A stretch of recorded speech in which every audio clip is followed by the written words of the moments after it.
नमस्कार, मानदेष्ट्रामध्ये आपल्या सगळ्यांचं स्वागत. आपण सध्या पुणे महानगरपालिकेचं महाकवरेज करतोय आणि प्रभाग क्रमांक 22 मध्ये स्वारगेट एरियामध्ये सध्या आहे. माझ्या पाठीमागे जर बघितलं, ग्रामदैवत म्हसोबा मंदिर या ठिकाणी पुणे या भागामध्ये म्हसोबाचं मंदिर आपल्याला दिसले आणि या परिसरामध्ये आपण आहे आणि इथल्या काय समस्या आहेत हे लोकांकडून आपण जाणून घेतोय. तर या. हा?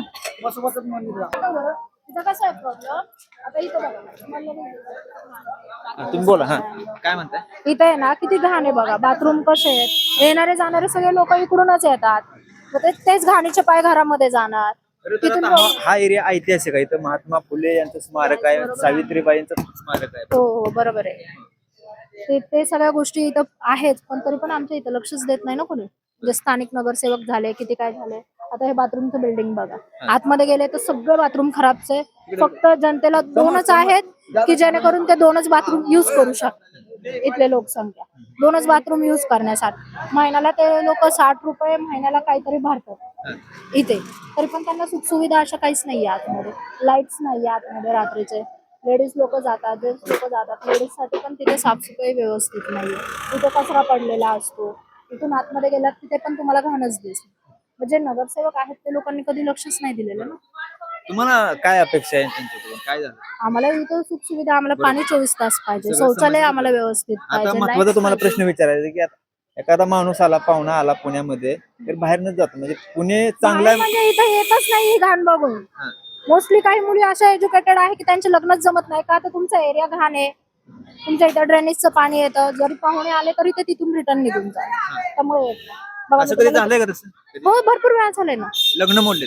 लग्न मोडलेले आहेत की एरिया वाईज. मुलगी भरपूर शिकलेली आहे बट एरिया तुमचा चांगला नाही. ड्रेनेज लाईन तुमचं सगळं पाणी घरामध्ये येतंय. मग कशी इथली मुलगी करायची हे भरपूर वेळाचं. जर बघितलं आजचं जनरेशन बघितलं तर इथले मुलं मुली ग्रॅज्युएट आहेत, चांगले डिप्लोमास वगैरे झालेले आहेत, पण त्या गोष्टींमुळे त्यांचे लग्न जमत. तुम्ही सांगा, तुम्ही किती वर्ष राहताय? मी आता माझा जन्मच इथला आहे, अजूनही मी इथेच आहे. जन्मापासून ह्या समस्या येत असेल. इथंच आहेत, तसंच आहेत. मग आता भारतीय जनता पार्टी चांगलं काम करते, राष्ट्रवादी अजित पवारांची पार्टी, शिवसेना, बघायला गेलं अनेक पार्ट्या आहेत, अनेक पार्ट्या. मग इथं पोचल्या का नाही तिथे? पार्ट्या फक्त वोटिंग घ्यायलाच इथपर्यंत आलेल्या आहेत. त्याच्यानंतर पार्ट्यांनी परत कधी इथं तोंडच दाखवलेलं नाहीये. जर आल्या असत्या तर हे शौचालय चांगलं झालं असतं. मेन सुरुवात तर इथूनच आहे ना, तर ते चांगलं झालं असतं. तेही चांगलं नाहीये ना. त्यांनी पण लक्ष द्यायला पाहिजे ना. पार्ट्या काय वोट घ्यायला सगळे येतील, हात जोडतील, आम्हाला मत द्या, हे द्या, ते द्या, पण कामासाठी कोणी येत नाही ना. सगळे नगरसेवक जे आहेत आता निवडून आलेले मागील 5 वर्षामध्ये, ते सगळे काशेवाडीचेच आहेत. लोहानगरमध्ये एकही नाही. जरी तुम्ही प्रॉब्लेम सांगितले, तुम्ही अर्ज केलं, तरी त्याच्यावर काही आतापर्यंत ऍक्शनच झालेले नाही. आता लाडके बहिणीचे पैसे येतात? लाडकी बहीण मी फॉर्मच भरलेला नाही भरला. माझी इच्छाच नव्हती तो फॉर्म भरायची. जर इथंच आम्हाला सुरक्षित, एखादी महिलाच जर सुरक्षित नाहीये तर त्या लाडक्या बहिणीचे पैसे घेऊन काय करायचं? महिला सुरक्षित नाही पुण्यामध्ये. म्हणजे कुठे किती वेळा बघितलं तर पोरी गायब होतात, काही पोरींवरती रेप्स वगैरे होतात. जर महिला सुरक्षित नाहीये तर 1,500 रुपये काय कामाचे? तुम्ही महिलांना सुरक्षा द्या. बाथरूम्स नाहीये, लेडीज बाथरूमला कुठे जाणार? कचरा टाकायला कचरा पेट्या नाहीये. अक्षरशः लोक रस्त्यावरती कचरा टाकणार. त्यांची पण लोकांची चुकी नाहीये ना. तसं तुम्ही प्रशासनाने तेवढ्या सुविधा पुरवायला पाहिजे तिथे, ज्या की पुरवलेल्या नाही. तुम्ही जर गेले काशेवाडीमध्ये गेले, बाकीच्या दुसऱ्या एरियामध्ये गेले, त्यांना तिथं 24 तास पाणी भेटेल, एरिया रस्ते साफसुथरे भेटणार. तसं आमच्या इथं काहीच नाही ना. तसं नाहीये. म्हणून आमची एवढीच रिक्वेस्ट आहे की आम्हाला आमच्या प्रभागातलं असं कोणीतरी द्या की जिथं आम्ही हे शेअर करू शकतो. आम्ही त्यांचे प्रॉब्लेम्स तिथं सांगू शकतो. पाहिजे असेल तर आता मी तुम्हाला वॉशरूम्स वगैरे सगळे दाखवू शकते. विद्येचं माहेरघर म्हटलं जातं पुण्याला. आहेच, आमकाच विद्येचं माहेरघरच आहे तुम्ही, त्यात काही वादच नाही. परंतु या समस्या त्यातल्या काही एका बाजूला एका बाजूचं पुणे स्वच्छ सुंदर आहे, पण दुसऱ्या बाजूला पुणे स्वच्छ आणि सुंदरच आहे. पण पुण्याच्या आतमध्ये जर तुम्ही आले तर ते बघितलंय आता तुम्हाला भरपूर गोष्टी मी दाखवलेल्या आहेत. तसं तुम्हाला अजूनही मी दाखवू शकते की शौचालय वगैरे तिथं काय प्रॉब्लेम्स आहेत, काही नाही आहेत. लोक पैसे भरतात. सगळेच लोक असे मोठ्या घरचे नाही बघायला गेले तर. स्थानिक आहेत, नॉर्मल मध्यम. वास्तव जे आहे का नाही, जे आपण बघतोय की लोक पैसे देऊन मतदान करतात. इथं पैसे घेऊ म्हणजे उमेदवार जे पैसे देतात आणि मतदान घेतात, अशी तर परिस्थिती अजून आमच्या इथे तर नाहीये. तुमच्याकडे विकासाला मतदान? आम्हाला विकासाला मतदान द्यायचं आणि आम्ही सगळे त्यालाच देऊ. पण काय काही गोष्टींनी ते पण झालेलं नाही. मत दिले, निवडून आणलं, सगळ्या गोष्टी झाल्या, पण सोयी आम्हाला काही इथं भेटलेल्या नाही. असं प्रामाणिकपणे मत दिले, त्यांना निवडून दिलं, पण त्याच्यावरती आम्हाला त्याचा फायदा काहीच झालेला नाही. मेन मुद्दा हा. दादा तुम्ही इथे राहता किती वर्षापासून? तर मला आता झालं माझं चौथी तिसरी पिढी चालू आहे. तिसरी पिढी आहे. हा. काय सांगाल इथलं तिसऱ्या पिढीपर्यंत कुठल्या अशी समस्या आहे की 3 पिढ्या सुटल्या नाहीत? इथं फक्त हेच आहे की ड्रेनेज लाईन वरच इथं जरा गँग वॉर जास्त आहे, जास्त भांडणं तरणं. आणि नगरसेवक जे आता आपले 3 वॉर्ड होते 4 वॉर्ड होते आणि आतापर्यंत एक बी नगरसेवक इकडे डुकूनच बघत नाही. आता जी परिस्थिती तुम्ही बघताय ह्याच्यावरनं कळून येते की माणसं काय करतात काय नाही करत. इथं काम म्हणजे विकासच नाहीये. आपण निवडून देतोय सगळं करतोय पण येण्याचं काहीच म्हणजे हेच नाही की आपण जरी त्यांना जाऊन सांगितलं की असं असं होतंय, जरी आपण आज सांगितलंय तर 8 दिवसांनी आपल्याकडे बघितलं जातं. आता तर बघतही नाही कारण 4ही नगरसेवक आपले काशेवाडी भागातले आहेत. या साईडला कोणी नाही, इकडे कोणी बघायला कुठला? हा लोया नगर भाग. त्या साईडला कोणी बघायला येत नाही. आज मी तुम्हाला माझी इथली परिस्थिती दाखवतो घरा बसले. तिथं आज नाही ना म्हटलं 2 वर्ष झाले ड्रेनेज लाईन अख्खं पाणी घरामध्ये घुसतं सगळ्यांचं, पण लोक बघायला येत नाही. मी 2 हे बी दिलेत, अर्ज बी दिलेले, तर ते अर्ज बी काय बघितलं नाही, काय नाही काय नाही काय. महानगरपालिकेला मी जाऊन स्वतः फोटो सबमिट केलेले, ते सुद्धा काही हे करत नाही. इथं ड्रेनेज लाईन पाण्याचं आणि हे असं नाही का स्वच्छता काहीच नाही, काहीच म्हणजे काहीच नाही. तुम्ही जे मगाशी मुद्दा बोलला की गँगवार आणि दहशत, हा ज्वलंत प्रश्न आहे पुण्यातला, अजून चालू आहे? हो, अजूनही चालू आहे. इथं तुम्ही बघताल तसं भरपूर म्हणजे काय म्हणतात ना ते लय म्हणजे भांडणं तरणं हे ते होणं भरपूर चालू आहे. ह्या गोष्टीवरती ह्यांनी काहीतरी केलं पाहिजे. आज इथं कॅमेरे लावलेत पण लावून त्याच्यावर तुम्ही बघितलं पाहिजे की नेमकं काय चाललंय इथं काय नाही. तुम्ही इथं येऊन थांबले पाहिजे. आता इथं काही लोक आता इकडं बाथरूमला वगैरे येतात, इथं पोरं वगैरे थांबलेले असतात, चौकात पोरं असतात, इथं पोरं असतात, लेडीज जात्यात येतात. हे बी तुम्ही बघितलं पाहिजे ना सगळं की तुम्ही एक राऊंड पोलिसांचा राऊंड झाला पाहिजे की बाबा इथं काय होतंय काय नाही, या चौकामध्ये काय चाललंय काय नाही. तुम्ही नुसते कॅमेरे लावलेत म्हणजे तुमचं असं झालं की काम झालं आमचं, असं नाही ना. तुम्ही तिथे येऊन बघितलं पाहिजे का बाबा हेच चाललंय का. तिथं लेडीज बाथरूमला वगैरे येतात जातात, इथं फिरतात वगैरे, म्हणजे इथं काहीच हेच नाही. आता मध्ये एक लहान मुलगी इथून उचलून नेली. हा, असले प्रकार घडतात. माघार आले का नाही? नाही, परत काय अजून काय हेच झालंच नाही त्याचं. मग तुम्ही काय लक्ष देता इथं? तुम्ही लक्ष दिलं पाहिजे. तुम्हाला आज आम्ही निवडून देतोय, तुम्ही येऊन आम्हाला समस्या विचारल्या पाहिजेत, तुम्ही विचारतच नाहीत. आज इथं काहीच म्हणजे नाही. अजून हे बी नाहीये काय म्हणतात त्याला, लहान मुलांसाठी काय म्हणतात त्याला, नाही प्ले ग्राउंड नाहीये. परत अंगणवाडी मेन तर अंगणवाडी नाहीये. अंगणवाडीच्या आज लहान पोरांना किती म्हणजे हे योजना वगैरे चालू केल्या, त्या सुद्धा नाहीत इथं कुणाला. मी आज माझी मुलगी आहे 6 वर्षाची, त्या मुलीला सुद्धा अजून अंगणवाडीची एक सुद्धा हे नाही. कुठे पाठवतो शाळेला? शाळेला आता माझी मुलगी इथे आहे, प्रायव्हेटला आहे. म्हणजे अंगणवाडी तर मी जशी म्हणजे झाल्याबरोबर आपण अंगणवाडीत नाव देतो ना, ते नाव सुद्धा तिचं टाकलेलं नाही अंगणवाडीमध्ये. म्हणजे एवढेपर्यंत हे जिल्हा परिषद शाळा, जिल्हा परिषद शाळा बी नाही आहेत, पण त्या साईडला आहेत. तेवढं हे आहे बघा, ते म्हणजे भरपूर आहे. म्हणजे लक्ष देत नाही तिकडं. थोडं यांनी लक्ष घातलं पाहिजे तर आम्ही पुढल्या वेळेस आम्ही आता विचार करू की पुढल्या वेळेस कुणाला निवडून द्यायचं काय नाही. उमेदवार तर आमच्या इथे भरपूर झालेले आहेत आता सध्याला, पण आता त्यातनं बी आम्हाला जेव्हा आमची ही कामं करणार, आता तुम्ही रस्ते वगैरे बघताय, ड्रेनेज लाईन बघताय. आज मी नाही ना म्हटलं तरी 50-60 नाही ना म्हटलं तरी 60 वर्ष झाले या ड्रेनेज लाईनचा अजून यांना प्रॉब्लेम कळलेला नाहीये. हे अजूनही ते खोदत्यात कामं करतात, पण आहे तसंच चालूच आहे यांचं. फक्त कामापुरतं आपलं काम करायचं, दाखवून द्यायचं. इलेक्शन आले की 4 रस्ते खांदायचे, खंदून झाले की संपलं यांचं. तुम्ही काम काय करता? मी कंपनीमध्ये एआरआय कंपनीमध्ये एम्प्लॉय म्हणून आहे. सगळे लोक काय उद्योग काय असतात? काही आपलं काही गाडीवरती जातात, कोणी काही म्हणजे काही काम आहेत, जे जसं काम भेटेल तसं. असं काही इथं कोण परमनंट वगैरे कामाला नाहीये. सगळे गरीब आहेत आपले नाही का, मिडियम क्लास लोक आहेत सगळे, जे आपले म्हणजे हातावर पोट आहे सगळ्यांचं. आता हे लोक हातावरचं पोट सोडून तर नगरसेवकाच्या मागे हिंडू शकत नाहीयेत की आम्हाला हे करायचंय ते करायचं. सकाळी माणूस बघतो चला झाले विचारात, डोक्यात कामाच्या विचारात असतो ते सोडून देतो, परत ते काही लक्ष देत नाही. अशा सगळी परिस्थिती इथे चालू आहे. आता हे जे बदल व्हावा ह्याच्यासाठी आम्ही आता इथून पुढे बघू की कुणाला निवडून द्यायचं कुणाला नाही द्यायचं. दादा माझा जन्म इथलाच आहे, माझं लहानपण इथंच गेले दादा. मला त्यांनी आता ज्वलंत प्रश्न सांगितला की गुन्हेगारी दहशतीचं वातावरण आहे. गुन्हेगारीचं कसं आहे, आपल्या इथं बघा चौक्या वगैरे आहेत, आपल्या इथले काही पोलीस लोक म्हणजे जे काही पोलीस आहेत ते पण ऍक्टिव्ह आहेत. गुन्हेगारीचा एवढा विषय नाही आपल्या इथं. आपल्या इथं विषय काय आहे, मागच्या वेळेस आपला जो वॉर्ड झाला होता, आपला जो प्रभाग झाला होता, तो मागच्या वेळेस प्रभाग क्रमांक 19 काशेवाडी लोहानगर असा आपला प्रभाग होता. पण झालंय काय, जे लोकप्रतिनिधी आम्ही निवडून दिलेत, जे नगरसेवक आपण निवडून दिलेत, ह्या भागातल्याही लोकांनी जे मतदान केलंय, तर ते सगळे नगरसेवक जे निवडून आलेले ते काशेवाडी भागातले. ओके, आता जवळजवळ नाही म्हटलं तरी या 5 वर्षामध्ये आमच्या लोहानगर या भागामध्ये कुठल्याही नगरसेवकांनी काहीच विकास केलेला नाहीये. आता जसं की आपलं हे एक बाथरूम आहे. आता ह्याच्या व्यतिरिक्त एक बाथरूम आहे ते आपलं इथनं नाही म्हटलं तरी एक 300 मीटरवर भोसले फ्लॅट म्हणून तिकडं ते बाथरूम आहे. पण ते पण काही एवढं स्वच्छ वगैरे नाहीये. आता जर ह्या बाथरूमचं म्हणायला आपण जर गेलं तर ह्या बाथरूम कशी नाही म्हटलं तरी आता या लोहानगर पोलीस चौकीच्या तिथला पण माणूस इथंच जे काय ते करायला येतो. पण आता विषय काय होतोय, आता आपण काय फ्लॅटमध्ये वगैरे राहणारी माणसं नाहीत. ही लोहानगर म्हणजे ही एक वस्ती आहे, एक वसाहत आहे. आता इथं खूप कमी अशी घरं आहेत ज्यांच्या नाही का घरामध्ये म्हणजे बाथरूम वगैरे आहेत, टॉयलेट वगैरेची त्यांना सुविधा आहे. पण 80% घरं अशी आहेत इथं लोहानगरमध्ये की ज्यांना बाथरूमची सोय नाहीये. आता त्यांना सकाळी कामाला जायचं म्हणा, काय झालं म्हणा, त्यांना यावं लागणार बाथरूमला. आता सरकारी बाथरूम एकच आहे. आता लेडीज बाथरूम त्या साईडला लेडीज, ह्या साईडला जेंट्स आहे. लेडीज बाथरूम 8 आहेत, खाली 8 आहेत, वरती 8, असे टोटल 16 आहेत.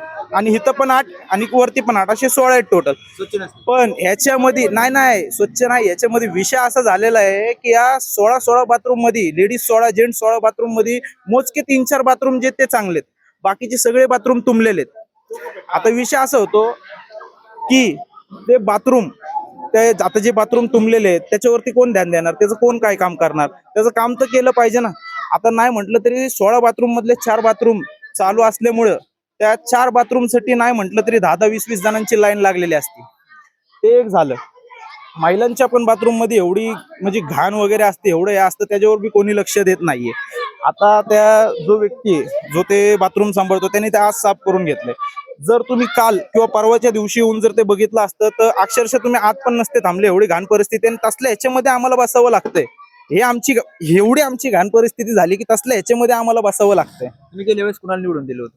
गेल्या वेळेस आम्ही अविनाश बागवे, अर्चना पाटील, मनीषा लडकत आणि रफिक शेख यांना आम्ही काशेवाडी लोहानगर प्रभाग क्रमांक 19 मधनं आम्ही निवडून दिलं होतं. आता डबल येणार की मत मागायला? नाही, आता कशाला मतं द्यायची ना. आता जर इथल्या पण लोकांनी, आता लोहानगर मध्ये पण काय मतदारांची संख्या काही कमी नाहीये, आता इथल्या पण लोकांनी जर डोळे बंद करून एवढा विश्वास ठेवून जर त्यांना मतं दिले तर त्यांचं पण कर्तव्य होतं की इथं पण लक्ष देणं. आता जो आपला सोनवणे हॉस्पिटलचा तो रोड आहे, आता त्या रोडच्या पलीकडे काशेवाडी रोडच्या ह्या साईडला लोहानगर आहे. आता तो जो रोड झालाय ते असं झालंय आमच्यासाठी की तो बॉर्डर आहे आमच्यासाठी. पलीकडच्यांना सगळ्या सुविधा आहेत, इकडच्यांना सुविधाच नाहीये. ते असं झालंय. आणि इथं पण आता बघा, हे बाथरूम आहे, बाथरूमच्या समोरच ह्या बोळीतच समोर कचरा वगैरे टाकतात. तुम्ही जाऊन बघू शकता, तिथं कचरकुंडी नाहीये. या आपण बघूया, ते आपण बाथरूम बघूया, ते सॉरी बाथरूम नाही आपलं, ते कचरा कुंडी बघूया. चालू ठेवा. तर मला तुम्हाला विचारा, म्हणजे तुमचं शिक्षण किती झालंय? मी सर आता माझी 12वी झाली, माझं 14वी चालू आहे, माझं सेकंड इयरला आहे मी. आता बघतोय आपण मंडळी, या ठिकाणी घाणीचं साम्राज्य. एका बाजूचं पुणे बघतोय आपण, स्वच्छ आणि सुंदर आहे, म्हणजे पुणे विद्येचं माहेरघर पुणे. परंतु आतली जर परिस्थिती बघितली तर भयान वास्तव आहे इकडं. इथं कशी लोक राहतात असं विचार पडतो. काय सांगाल त्याबद्दल? एका बाजूचं पुणे, दुसऱ्या बाजूचं पुणे. आता ते काय झालंय, जे स्टँडर्ड लोक आहेत ते स्टँडर्ड होत चालले आणि जे गरीब लोक आहेत ते गरीब होत चाललेत. जे गरीब लोक आहेत, जे सर्वसामान्य लोक आहेत, त्यांच्यावर कोणी लक्ष देतच नाहीये. आता हे तुम्ही हा एवढा परिसर बघू शकता. आता इथं दरवेळेसची हीच हे आता संध्याकाळपर्यंत इथं अजून कचरा होणार आहे. पण साधं इथं कोणी कचऱ्याची पेटी पण आणून ठेवलेली नाही, कुठल्या नगरसेवकांनी तेवढी पण दखल घेतलेली नाहीये. हे आमच्यासाठी रोजचं झालंय. आता हा कचरा आत्ता इथं थोड्या उशिरानंतर तो कचरा असा रस्त्यापर्यंत येईल, आम्हाला त्याच्यावरनं चालून जावं लागतंय. अशी परिस्थिती आमची झाली आहे. तर मला सांगा, इथं महिला सुरक्षित आहेत का? सर, महिलांच्या बाबतीत जर सांगायचं झालं तर इकडचे काही मुलं वगैरे म्हणा, म्हणजे याचं व्यसनाचं इथं प्रमाण जास्त वाढलेलं आहे. त्याच्यामुळं काय होतंय माहिती, कारण मुलांची स्पेशली काही माणसांची वृत्ती एवढी घाण झालेली आहे की त्यांना काही भानच नाहीये कोणत्या गोष्टीचं, की आपण काय करावं, कसं करावं. आपल्या घरात पण आई बहिणी असतात, आपण पण कोणत्या तरी मुलीचे कधीतरी बाप होणार आहे, बरोबर. आपल्याला बहिणी आहेत, आपल्याला आई आहेत. आपण दुसऱ्यांच्या आईला, बहिणीला किंवा एखाद्याची पोरगी असेल, आपण तिची कसं मान सन्मान तिचा कसा राखला पाहिजे ह्या बाबतीत कोणी इथं विचार करत नाही. म्हणजे सर्व असे लोक नाही आहेत इथं, पण काही काही लोक आहेत तसे. तर त्या बाबतीत मला लेडीजसाठी पण असं वाटतं की लेडीजसाठी पण इथं सोयी सुविधा आणि सुरक्षेचं काहीतरी नियोजन सरकारने बघावं. खूप छान या तरुणांना, उच्च शिक्षित तरुण आहे, आता 14वीला, आणि त्यांनी खूप छान इथली परिस्थिती मांडली. अजून भेटूया. अजून कोण बोलतोय? आमच्या लोहानगरच्या भागातलं आमचं सगळ्यांचं मत काय आहे, लोकप्रतिनिधी आम्हाला आमच्या इकडचा पाहिजे, लोहानगरचा पाहिजे. सांगण्याचं तात्पर्य काय आहे, आम्ही असं म्हणत नाहीये की लोहानगर मधला प्रतिनिधी असेल तर त्यांनी फक्त लोहानगर मध्येच लक्ष द्यावं. लोकप्रतिनिधी कोणी असू द्या, त्याचा जेवढा वॉर्ड आहे त्यांनी तेवढ्या वॉर्डामध्ये त्यांनी लक्ष द्यावं. घरात झाडू मारताना आपण जिथं उठतो, आपण जिथं बसतो, आपण तेवढा पुरता झाडू मारत नाही. आपण झाडू मारताना सगळ्या घराचा झाडू मारतो. तसंच लोकप्रतिनिधींनीच त्याच्या सगळ्या वॉर्डामध्ये लक्ष द्यावं, कारण त्याला मतं सगळ्या वॉर्डामधूनच पडतात. गेल्या वेळी निवडून गेलेले कुठल्या पक्षाचे होते? गेल्या वेळेस निवडून दिलेले 2 BJPचे होते आणि 2 काँग्रेसचे होते. पण त्यातलं कोणी आमच्या इथं नगरसेवकांचं काय माहितीये का, आमच्या इथं तरी नगरसेवकांना जर आपण बघितलं तर त्यांचं आमच्या इथं कसं आहे, त्यांना आम्ही निवडून दिलंय आरतीसाठी येण्यासाठी, त्यांना आम्ही निवडून दिलंय कार्यक्रमाला येण्यासाठी, त्यांना आम्ही निवडून दिलंय फक्त लोकांमध्ये त्यांचा चेहरा फक्त चांगल्या चांगल्या गोष्टींसाठी दाखवायसाठी, ह्यासाठी आम्ही निवडून दिलंय. बाकी त्यांना आमचं ड्रेनेज, रस्ते किंवा आमचं काम करण्यासाठी जे त्यांच्यावर जबाबदारी असते ते करण्यासाठी आम्ही निवडून दिलं नाही, असं त्यांना मला वाटतं गैरसमज आहे. तुम्ही जे बोलला ते खरी परिस्थिती मांडली तुम्ही. म्हणजे तुमचं मंडळ असते, मंडळाला ते वर्गणी देतात, देणगी देतात, जे काय कार्यक्रम असतात त्या कार्यक्रमाला येतात, परंतु काम करण्यासाठी येत नाही, कार्यक्रमासाठी येतात. तेच मी म्हणतोय ना, तर त्यांना असं गैरसमज आहे की आम्ही त्यांना आरती वगैरे असेल, काही आपलं मुस्लिम समाजाचा काही कार्यक्रम असेल किंवा आपलं काहीतरी समजा एखादा कार्यक्रम घेतलेला असेल कोणत्याही गोष्टीचा, त्याच्यासाठी फक्त प्रमुख उपस्थिती म्हणून त्यांना येणं, यासाठी आम्ही निवडून दिलेलं असं त्यांना गैरसमज आहे. आम्ही त्यांना यासाठी निवडून दिलेलं नाहीये. आम्ही त्यांना निवडून दिलंय आमच्या प्रभागामध्ये रस्ते, लाईट, वीज पुरवठा, परत तुम्हाला सांगतो जे ड्रेनेज वगैरेची कामं असतात, जे स्वच्छतेची कामं असतात, आमच्या बहिणी बाळ आहेत, आम्हाला आई वगैरे आमच्या ज्या लेडीज आहेत त्यांच्यासाठी सुरक्षा, अशा 4 गोष्टींसाठी, गुन्हेगारीचं प्रमाण आमच्या इथं कमी व्हावं, अशा 4 गोष्टींसाठी आम्ही त्यांना निवडून दिलंय. पण त्यांना असं वाटत नाहीये. त्यांना फक्त लोहानगर म्हणजे काय, मागच्या वेळेस जे लोहानगर काशिवडी वॉर्ड होता, आता आम्हाला असं वाटायला लागलं की आम्ही त्यांच्यासाठी फक्त वोट बँक होऊन बसलोय, बाकी विकास आमच्यासाठी बनलेला नाहीये. अनेक ठिकाणी आपण ऐकतो आणि बघतो सुद्धा की मतासाठी पैसे वाटतात, तसं काय प्रकार आहे का? नाही, मतासाठी पण पैसे वाटायचे प्रकार खूप झालेले आहेत. आता उघड तर नावं मला काय माहिती नाहीयेत, पण झालेले आहेत असे प्रकार, पण झालेले आहेत मतांसाठी पैसे वाटण्याचे. हो, होतात ना, पण असे उघड ते असं कोण नाव घेऊन पैसे देत नाही ना, तो उघड तर माहित नाही, पण तसे बी प्रकार झालेले आहेत. आता इथं अजून काय समस्या, अजून काय आम्हाला बघा, आम्हाला प्रशासनाकडनं काही असं एकदम जे आमच्या हक्काचं नाही, आम्हाला ते नाही हवंय. आमच्या हक्काचे जे हवंय, आमच्या जे हक्काचं आहे आम्हाला ते पाहिजे. आमच्या हक्काचं काय आहे, आम्ही पण माणसं आहोत, आम्ही पण इथं राहतो, आम्ही पण मतदान करतो. आम्हाला रस्ते पाहिजे चांगले, आम्हाला वीज पाहिजे, लाईटीचे पोल चांगले पाहिजे, आमच्या परिसरात आम्हाला स्वच्छता पाहिजे. आमच्या ज्या इथल्या लेडीज आहेत त्यांच्यासाठी, ज्या आमच्या बहिणी आहेत, ज्या आमच्या महिला आहेत त्यांच्यासाठी सुरक्षा पाहिजे. गुन्हेगारीचं प्रमाण आमच्या इथं कमी पाहिजे. आमच्या हक्काच्या गोष्टी आहेत. आम्हाला ह्या पण नाही भेटल्या तर आम्ही काय करणार ना, आम्ही कोणाकडे जायचं? आणि ऑफिसवर जरी गेलं, तक्रारी जरी मांडल्या, एक तक्रार आम्ही 10 वेळा घेऊन जाणार. आता आम्ही पण काय एवढे वेडे नाहीये ना. पुढच्या वेळेस वोट देताना आम्हाला पण विचार करावा लागेल त्या गोष्टीचा. जेव्हा लोकप्रतिनिधींना मत पाहिजे असतं तेव्हा ते आपल्या दरवाजापर्यंत येतात, पण जेव्हा कामं पाहिजे असतात तेव्हा तुम्ही आमच्या दरवाजापर्यंत का नाही येत बाबा? फक्त म्हणजे वोट मागतानाच तुम्हाला जनता दिसती, मतदार दिसतात, पण जेव्हा त्यांचं काम करायचं असतं तेव्हा तुम्हाला त्या गल्ल्या दिसत नाहीत, ते रस्ते दिसत नाही. ते पद मिरवण्यासाठी घेतात का? आता वाटायचं तसंच लागलंय ना. आता जवळजवळ 2017 मध्ये निवडणूक झाली होती, त्याच्यानंतर आज जवळजवळ नाही म्हटलं तरी 2025, आता 26 लागल, 8 वर्ष झाले.